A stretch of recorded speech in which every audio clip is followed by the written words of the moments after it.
এইখন এখন গাদী ৰক্ষাৰ বাজেট প্ৰত্যেক সভাতেই নৰেন্দ্ৰ মোদীৰ শ্লোগান দিয়া হিমন্ত বিশ্ব শৰ্মাক তিলমানো গুৰুত্ব নিদিলে কেন্দ্ৰীয় চৰকাৰে বিহাৰে লৈ গল 11,500 কোটি অন্ধ্ৰপ্ৰদেশেও লৈ গল অতিৰিক্ত 15,000 কোটি টকা পিছে অসমৰ মুখ্যমন্ত্ৰীও কম নহয় টকাৰ হলনি অসমৰ বাবে লৈ আহিল গণি শেষ কৰিব নোৱাৰা বহুকেইটা আশ্বাস বাজেটত স্পষ্ট হল অসমৰ প্ৰতি কেন্দ্ৰীয় চৰকাৰৰ মাহিয়াৰ দৃষ্টি বিজেপি নেতৃত্বাধীন কেন্দ্ৰীয় চৰকাৰৰ 2024 আৰু 2025 বৰ্ষৰ বাজেট এক গাদী ৰক্ষাৰ বাজেট এই বাজেটেৰে মোদী চৰকাৰে সহযোগী দলক উপঢৌকন দিছে বান প্ৰসংগত অসমক কেৱল আশ্বাস দি বিহাৰক 11,500 কোটি টকাৰ বাজেট ঘোষণাৰে মোদী চৰকাৰে আকৌ এবাৰ উদঙালে কেন্দ্ৰৰ অসমৰ প্ৰতি দেখুৱাই অহা মাহিয়াৰ দৃষ্টি এইদৰে আজি সংসদত বিত্তমন্ত্ৰী নিৰ্মলা সীতাৰমণে উত্থাপন কৰা বাজেটক সমালোচনা কৰে ৰাজ্যৰ দলৰ সভাপতি অখিল গগৈ এক প্ৰেছ বিবৃতিত ৰাজ্যৰ দলৰ সভাপতি অখিল গগৈ কয় যে বানত বিধ্বস্ত হোৱা অসমৰ বান সমস্যা মোকাবিলা কৰিবলৈ কেন্দ্ৰীয় বাজেটত এক বিশেষ পুঁজি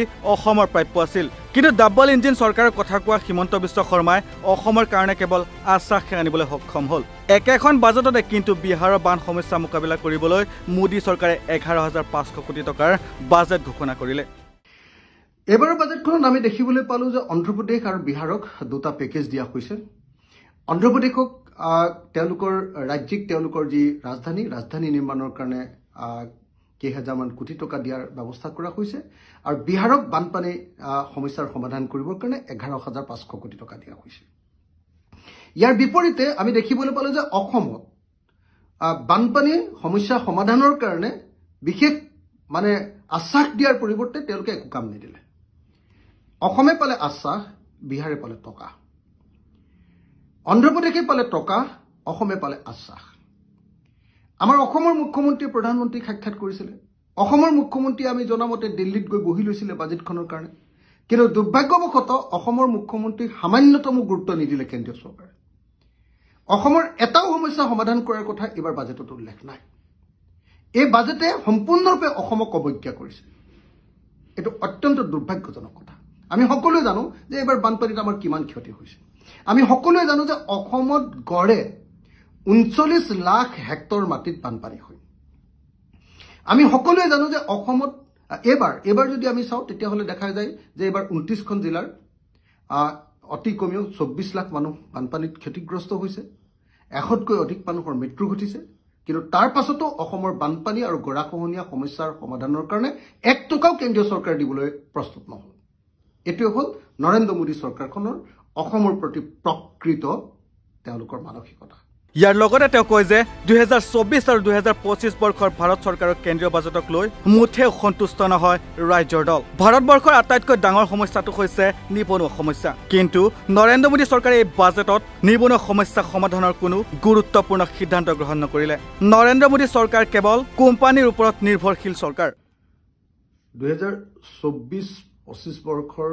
যি ভাৰত চৰকাৰৰ কেন্দ্ৰীয় বাজেট সেই বাজেটক লৈ মুঠেও সন্তুষ্ট নহয় আমি ৰাজ্যৰ দল আমি দেখিছিলো যে নিৰ্বাচনৰ সময়ত আটাইতকৈ ডাঙৰ সমস্যাটো ৰূপে দেখা গৈছিল নিবনুৱা সমস্যা আৰু এতিয়া দেখা গৈছে যে গোটেই ভাৰতবৰ্ষত আজিৰ দিনটোত যদি 18 জন কোনোবা এখন হোটেলত ব্যক্তিগত পৰ্যায়ৰ কৰ্মচাৰী কেতিয়াবা চাকৰি ওলাই সেই 18 জন চাকৰিৰ কাৰণে 1 লাখ পৰ্যন্ত ষ্টুডেণ্টে এতিয়া ইন্টাৰভিউ দিবলৈ আহে অৰ্থাৎ ভাৰতবৰ্ষৰ এই মুহূৰ্তৰ আটাইতকৈ ডাঙৰ সমস্যাটো হ'ল নিবনুৱা সমস্যা কিন্তু এবাৰৰ বাজেটখনত নিবনুৱা সমস্যা সমাধানৰ কাৰণে কি ক'লে জানেনে নিবনুৱা সমস্যা সমাধানৰ কথা কৈ ক'লে যে দেশত অহা 5 বছৰত ভাৰতবৰ্ষৰ 100টা কোম্পানীৰ ভিতৰত 1 কোটি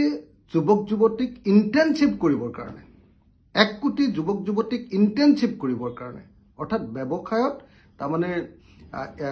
কি কয় আপোনাৰ এই সেলছমেনে হওক বা অন্য কিবাই হওক এক্সিকিউটিভ হওক সেইবিলাকত ইন্টাৰ্নশ্বিপ কৰিবৰ কাৰণে তেওঁলোকক মাহে 5,000 টকাকৈ দি ভাত্তা দি তেওঁলোকক এবছৰৰ কাৰণে ইন্টাৰ্নশ্বিপ কৰাৰ ব্যৱস্থা কৰি দিব তো যি সময়ত আমি দেখিছিলো যে ভাৰতীয় আৰ্মিত যথেষ্ট পৰিমাণৰ পদ খালী হৈ আছে ভাৰতীয় ৰেলৱেত যথেষ্ট পৰিমাণৰ পদ খালী হৈ আছে যি সময়ত সৰ্বভাৰতীয় প্ৰত্যেকটো ডিপাৰ্টমেণ্টতে সম্পূৰ্ণৰূপে পদ খালী হৈ আছে সেইবিলাকত স্থায়ী নিযুক্তি কৰাৰ পৰিৱৰ্তে এতিয়া চৰকাৰে আনকি কোম্পানীত চাকৰি দিয়াৰ পৰিৱৰ্তে চৰকাৰে কেৱল ইন্টাৰ্নশ্বিপ খটুৱা যি ব্যৱস্থা গ্ৰহণ কৰিছে এইটোৱে প্ৰমাণ কৰিছে যে নৰেন্দ্ৰ মোদী চৰকাৰে কোনোপধ্যে নিবনুৱাসকলৰ সমস্যা সমাধান কৰাৰ পক্ষত নাই। তেওঁলোকে কেৱল কায়ৰা মনোবৃত্তিৰে কোম্পানীৰ ওপৰত দেশখন সম্পূৰ্ণৰূপে এৰি দিব খুজিছে। তো গতিকে মই ভাবোঁ যে এই বাজেটখনৰ বেলেগ কথা কোনো বিশ্লেষণ কৰাৰ প্ৰয়োজন নাই। এই বাজেটখনৰ কেৱল আৰু কেৱল এই বিষয়টো চাই দিলে